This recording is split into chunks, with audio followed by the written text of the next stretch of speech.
This is Tank Slog, brought to you by Allow Me to Be Frank, the weekly podcast you can hear on SoundCloud, iTunes. This week's guest, the guy behind the great Twitter handle, Freezing Cold Takes, that expose all those old embarrassing moments when people were wrong,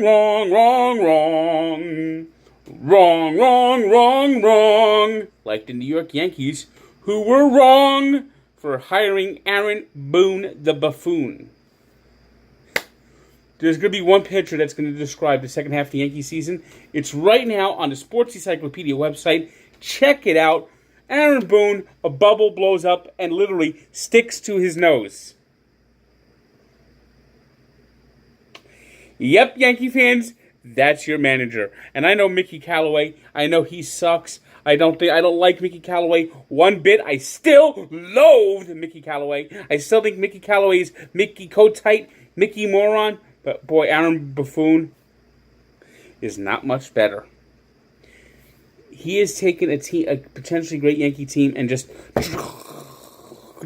driven him to the ground. He has no accountability, like Mickey Callaway. No consequence. No fire, nothing. This team the Yankees are lethargic. They're basically lollygagging on the field. And meanwhile, here come the Oakland A's. And you're going to be seeing the Yankees playing the wild card game in Oakland. Guarantee it. Mark it down. Over. Yankees are not going to win the wild card. Freezing Cold Takes. Remember I said that. The Yankees are not going to win the wild card. Guarantee it, period. Put it in 12-inch bold headlines. The Yankees will not win the wild card. I mean, this team is... And I know they've had injuries. Aaron Judge might be coming back soon. Luis Severino's been awful in the second half, although he pitched well today. Yankees were almost no hit by Jake Odorizzi. Jake Odorizzi, who going in today had a 5-10 record. Jake Odorizzi, who on a good day gets batted around by anybody. This team is flat, lethargic, and the only reason they're going to make the playoffs is because they had such a big lead, and the Mariners basically went... The Mariners hit an iceberg and sunk like the Titanic. Now even the Rays have passed them in the wild card race. So it's now 17 years and counting, Seattle. See you next year.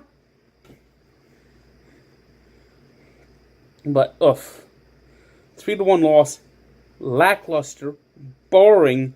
That's baseball, Susan, type of performance. You know when the Yankees are losing, you put on the announcers, it's like, what's going on here?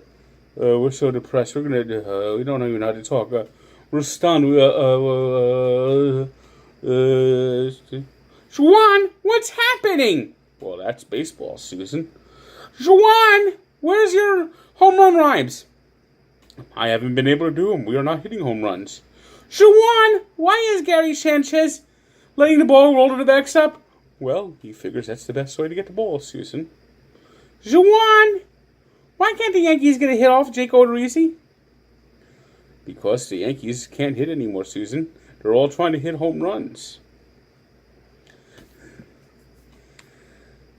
And the Red Sox, now 101 wins. Playoff spot has been clinched. Just a matter of days before they secure the division title. They're actually coming into Yankee Stadium next week. And the way the Yankees are going, the Red Sox could even clinch the East at Yankee Stadium and celebrate on Yankee Stadium field. And today the Yankees got a great start from David Price, who's been brilliant in the second half. I mean... After stinking it up in the first half and that bad outing when he was supposed to be playing Fortnite, Price has basically been the pitcher the Yankees expected and delivered a 1-0 win today over the Blue Jays. See, the Red Sox beat the teams they're supposed to beat.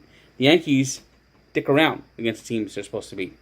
And that's because the Red Sox have a manager that knows what he's doing. The Yankees don't.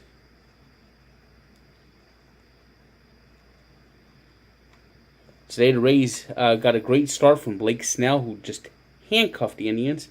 You want to talk about Cy Young dark horses? How about Blake Snell? He's now 19-5 with a 2.03 ERA. You know, if he wasn't playing in anonymity in Tampa, people will be talking him up for the Cy Young. But look at his numbers: 19-5, 2.03 ERA.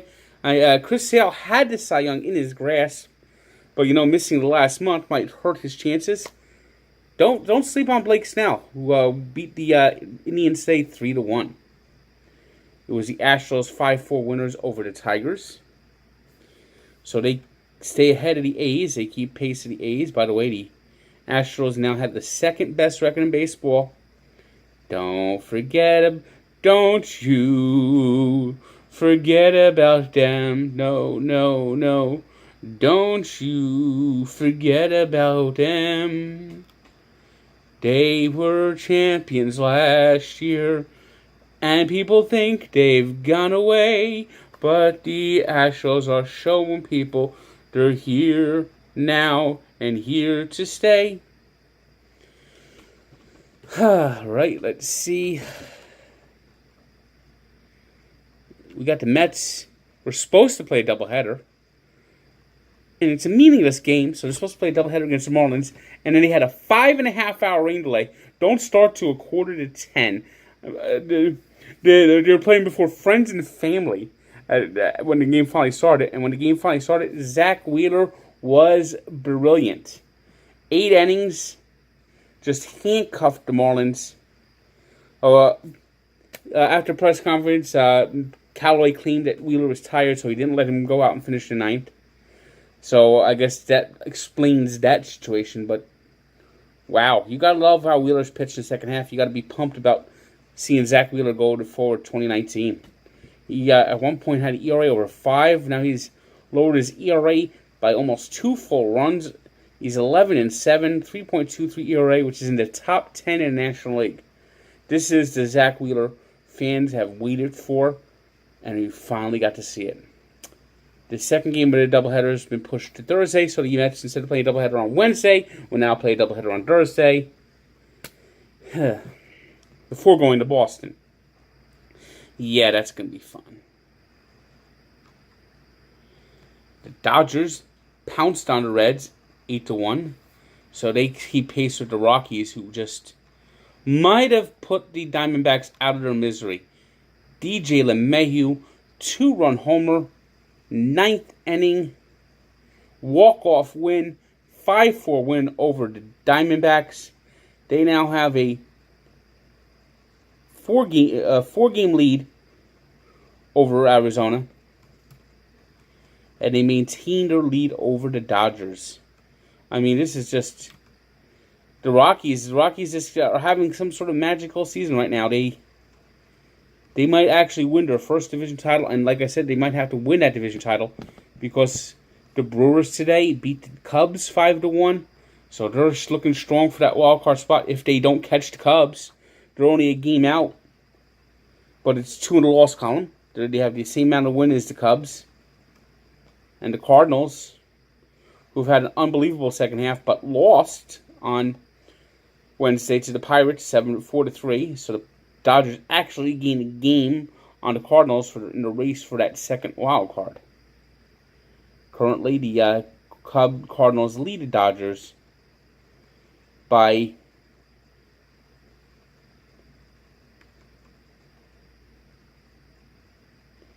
2 games.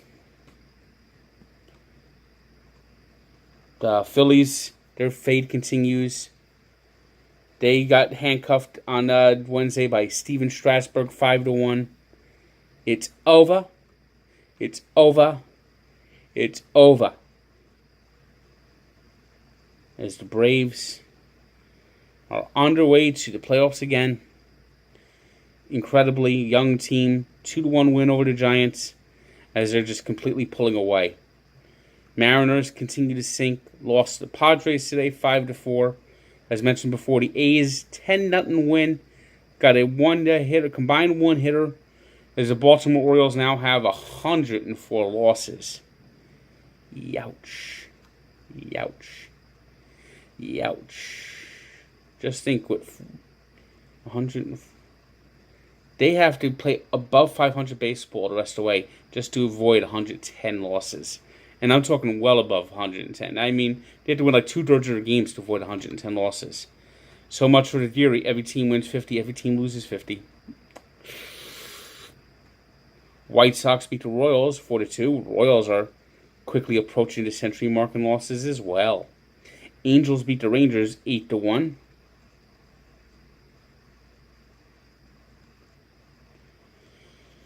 Let's go on to the 3 stars. Today's 3 stars are Zach Wheeler of the Mets, who had a brilliant outing again. Great second half. 4 hits over 8 innings, 7 strikeouts. Jake Odorizzi, who allowed 1 run and 1 hit in 7 1/3 inning. Didn't allow a hit, and it was a double that allowed a run. It was the only hit he allowed and a run to score. And Blake Snell, who also pitched a 1-hitter, allowing just 1 run, with 9 strikeouts as the Rays beat the Indians. Today's birthday shout-out goes to a Yankee legend, Bernie Williams, who's now enjoying life as a jazz guitarist, playing with the Bernie Williams Trio, or whatever he calls his band, turns 50. While we take a look back to 2008, when K-Rod, Francisco Rodriguez, set the all-time single-season save record with 58. Edwin Diaz of the Mariners appeared to be on the verge of challenging the record, but as the Mariners have dropped off, so has Diaz. Diaz currently has 54 saves, so he really had to turn on the afterburners if he were to catch the 62 that K-Rod finished with in 2008. It's Thursday. It's NFL Pick Day. Check out my Week 2 preview down below. Click the link. I like the Ravens on Thursday night. Of course, this will be something that Freezing Cold Takes could laugh about. And if you want to hear more from Freezing Cold Takes, allow me to be frank on SoundCloud and iTunes. Listen before the game. Thursday football is here and the weekend's almost upon us. Good day.